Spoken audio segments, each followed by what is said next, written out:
करमाळ्याचे माजी आमदार नारायण पाटील यांनी आता राष्ट्रवादी काँग्रेस शरदचंद्र पवार गटामध्ये सामील होण्याचा निर्णय घेतलेला आहे। या पार्श्वभूमीवरच येत्या 26 तारखेला राष्ट्रवादी काँग्रेस शरदचंद्र पवार गटाचे प्रमुख शरद पवार हे करमाळा दौऱ्यावर येत असून या दौऱ्यामध्ये माजी आमदार नारायण पाटील हे त्यांच्या समर्थकांसह अधिकृतरित्या राष्ट्रवादी काँग्रेस शरदचंद्र पवार गटामध्ये प्रवेश करणार आहेत। माजी आमदार नारायण पाटील हे प्रामुख्याने मोहिते पाटील यांचे समर्थक म्हणून ओळखले जातात। मोहिते पाटील आणि नारायण पाटील यांची राजकीय सोबत गेल्या अनेक वर्षांपासून कायम आहे। दरम्यान माढा लोकसभा मतदारसंघातून राष्ट्रवादी काँग्रेस शरदचंद्र पवार गटाच्या वतीने धैर्यशील मोहिते पाटील हे उमेदवार असणार आहेत हे आता निश्चित आहे। या अनुषंगानेच आता मोहिते पाटील यांनी राष्ट्रवादी काँग्रेस शरदचंद्र पवार गटामध्ये प्रवेश केल्यानंतर आता करमाळ्याचे माजी आमदार असलेले नारायण पाटील हे देखील राष्ट्रवादी काँग्रेस शरदचंद्र पवार गटामध्ये सामील होत आहेत। नारायण पाटील हे राष्ट्रवादी काँग्रेस शरदचंद्र पवार गटात सामील होत असताना या ठिकाणी करमाळा तालुक्यामध्ये राष्ट्रवादी काँग्रेस शरदचंद्र पवार गटाला अधिक राजकीय बळ मिळणार आहे हे देखील आता स्पष्ट झाले आहे। करमाळा तालुक्यातील विविध राजकीय नेतृत्वांपैकी नारायण पाटील हे एक प्रमुख नेतृत्वांपैकी एक असून त्यांच्या पाठीमागे मोठ्या प्रमाणामध्ये करमाळा तालुक्यातून समर्थन आहे। या पार्श्वभूमीवरच नारायण पाटील हे राष्ट्रवादी काँग्रेस शरदचंद्र पवार गटात सामील होत असताना पवार गटाला अधिक बळ राजकीय ताकद करमाळा तालुक्यातून मिळणार आहे। सोबतच मोहिते पाटील हे माढा लोकसभा मतदारसंघातून निवडणूक लढवित असताना त्यांना देखील नारायण पाटील यांच्या भूमिकेचा मोठा फायदा होणार आहे। दरम्यान नारायण पाटील यांचा राजकीय प्रवास पाहिला तर नारायण पाटील आणि राष्ट्रवादी काँग्रेस अर्थातच शरदचंद्र पवार यांचे संबंधही जुने संबंध आहेत। 1999च्या करमाळा विधानसभा मतदारसंघामधून नारायण पाटील यांनी राष्ट्रवादी काँग्रेस पार्टीच्या वतीने येथील निवडणूक ही लढवली होती। त्या निवडणुकीत दिगंबरराव बागल आणि जयवंतराव जगताप यांच्यानंतर नारायण पाटील हे तिसऱ्या क्रमांकावर राहिले होते। 1999च्या विधानसभा निवडणुकीनंतर नारायण पाटील यांनी 2009ची करमाळा विधानसभा निवडणूक लढविली होती। त्यावेळी नारायण पाटील हे जनसुराज्य शक्तीच्या वतीने येथील उमेदवार होते।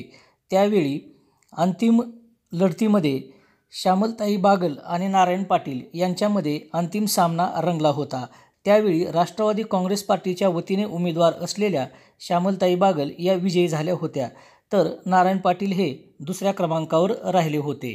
मात्र त्यावेळी त्यांनी दिलेली लढत चांगलीच चर्चेत आली होती आणि भविष्यकाळामध्ये नारायण पाटील हे करमाळ्याच्या राजकीय वातावरणामध्ये राजकीय पटलावर सक्रिय राहतील अशी चिन्हे त्या निवडणुकीतून दिसून आली होती।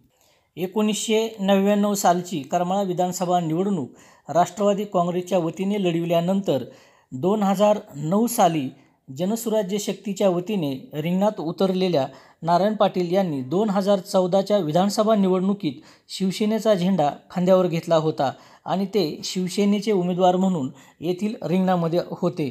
दरम्यान त्यावेळी नारायण पाटील हे विजयी झाले होते। त्यांना 60,674 इतकी मते मिळाली होती। त्या निवडणुकीमध्ये नारायण पाटील आणि राष्ट्रवादी काँग्रेसच्या वतीने उमेदवार असणाऱ्या रश्मिताई बागल यांच्यामध्ये अंतिम सामना झाला होता। त्यावेळी बागल यांनी पाटील यांना निकराचा असा लढा दिला होता। मात्र अंतिम सामन्यामध्ये 60,674 मतांसह नारायण पाटील हे विजयी झाले होते, तर 60,417 मते घेणाऱ्या रश्मिताई बागल या दुसऱ्या क्रमांकावर राहिल्या होत्या। एकूणच नारायण पाटील यांचा राजकीय प्रवास हा चढता आलेख असणारा राहिल्याचे यावरून सहजपणे लक्षात येत होते। कारण 1999च्या विधानसभा निवडणुकीमध्ये नारायण पाटील हे करमाळा विधानसभा मतदारसंघातून तिसऱ्या क्रमांकावर राहिले होते, तर 2009च्या विधानसभा निवडणुकीत नारायण पाटील हे दुसऱ्या क्रमांकावर राहिले होते, तर 2014च्या विधानसभा निवडणुकीतून ते प्रथम क्रमांकावर येत ते येथील आमदार म्हणून विराजमान झालेले होते। दरम्यान 2019च्या विधानसभा निवडणुकीच्या दरम्यान राज्यातील राजकीय वातावरण काहीसे अदलाबदलीचे होऊ लागलेले होते। त्यावेळी नारायण पाटील यांनी पुन्हा एकदा शिवसेनेकडूनच उमेदवारीची मागणी केली होती। किंबहुना त्यावेळी विद्यमान आमदार असल्यामुळे ते शिवसेनेच्या उमेदवारीचे प्रबळ असे दावेदारही होते। मात्र त्यावेळी शिवसेनेच्या वतीने नारायण पाटील यांना तिकीट दिले गेले नाही आणि शिवसेनेच्या वतीने रश्मीताई बागल यांना उमेदवारी दिली गेली। त्यावेळी रश्मीताई बागल यांनी नुकताच शिवसेनेमध्ये प्रवेश केला होता। रश्मीताई बागल यांच्या या शिवसेना प्रवेशाच्या अनुषंगाने नारायण पाटील यांना उमेदवारी नाकारली गेली। त्याप्रसंगी नारायण पाटील यांनी अपक्ष म्हणून 2019ची विधानसभा निवडणूक लढविण्याचा निर्णय घेतला आणि त्या अनुषंगाने ते अपक्ष म्हणून त्या निवडणुकीमध्ये रिंगणात होते। त्यावेळी अंतिम सामना हा अपक्ष असणारेच संजय मामा शिंदे आणि नारायण पाटील यांच्यामध्ये झाला। त्यावेळी संजय मामा शिंदे यांनी निकराच्या लढतीमध्ये नारायण पाटील यांचा पराभव केला। त्यावेळी संजय मामा शिंदे यांना 78,822 इतकी मते मिळाली होती, तर दुसऱ्या क्रमांकावर राहिलेले नारायण पाटील यांना 73,328 इतकी मते मिळाली होती। त्या निवडणुकीत 5,494 इतक्या मतांनी संजय मामा शिंदे हे विजयी झाले होते आणि ते करमाळ्याचे आमदार बनले होते।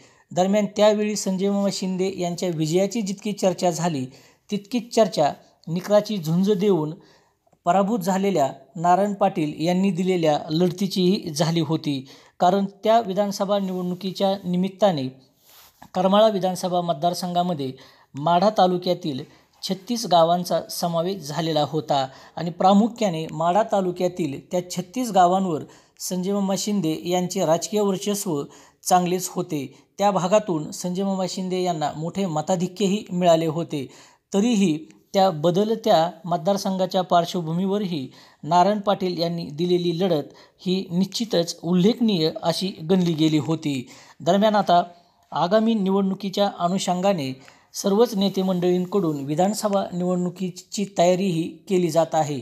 त्या पार्श्वभूमीवरच आता नारायण पाटील यांनी राष्ट्रवादी काँग्रेस शरदचंद्र पवार गटामध्ये सामील होण्याचा निर्णय घेतला आहे।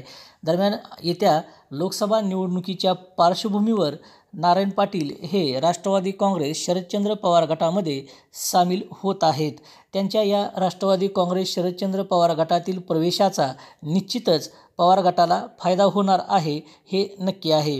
दरम्यान या प्रवेशाचा फायदा नारायण पाटील यांना आगामी 2024च्या विधानसभा निवडणुकीच्या निमित्ताने कशा प्रकारे होणार याबाबत मात्र उत्सुकता आहे। करमाळ्याचे माजी आमदार नारायण पाटील हे राष्ट्रवादी काँग्रेस शरदचंद्र पवार गटामध्ये सामील होत असल्याच्या पार्श्वभूमीवर तुम्हाला नेमके काय वाटते ही तुमची मतेही कमेंट करून नक्की नोंदवा। सोबतच आगामी लोकसभा निवडणूक आणि विधानसभा निवडणूक या पार्श्वभूमीवर नारायण पाटील यांनी घेतलेला हा निर्णय त्यांच्यासाठी त्यांच्या गटासाठी कशा प्रकारे फायद्याचा वा तोट्याचा ठरू शकतो हे तुम्हाला काय वाटते तीही तुमची मते या ठिकाणी नक्की नोंदवा। सोबतच आपण जर अद्यापही आमचे खबर मराठी हे यूट्यूब चॅनल सबस्क्राईब केलेलं नसेल तर या चॅनलला सबस्क्राईब करून आमच्यासोबत कनेक्ट रहा।